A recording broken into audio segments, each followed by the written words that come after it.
মানুষের সেবা করতে গেলে আগে প্রথমে আমাদের কি হতে হবে? শিক্ষিত হতে হবে। কি হতে হবে? শিক্ষিত না হলে আমরা দেশের সেবা করতে পারবো না, বাবা মার মনের আশাও পূরণ করতে পারবো না। বাবা আমাদেরকে স্কুলে পাঠায়, তাই না? কত আশা নিয়ে, কত স্বপ্ন নিয়ে আমাদেরকে স্কুলে পাঠায়।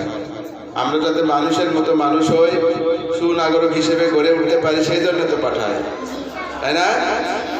তাহলে আমরা যদি সেই কাজটা ভালোভাবে না করি, আমরা যদি পড়ালেখা ভালোভাবে না করি, তাহলে ওই যে বুদ্ধিজীবীরা যারা 1971 সালের এই 14 ডিসেম্বরে জীবন দিয়েছে, তাদের জীবন দেওয়া কি বৃথা হয়ে যাবে না? আমরা যদি ভালোভাবে লেখাপড়া না করি, দেশের সেবা না করতে পারি, তাহলে আমাদের কি করা হবে?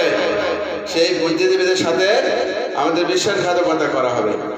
আমরা এই দেশ পেয়েছি, স্বাধীন রাষ্ট্র পেয়েছি, এই দেশকে আমরা সোনার বাংলা হিসেবে গড়ে তুলব। ঠিক আছে?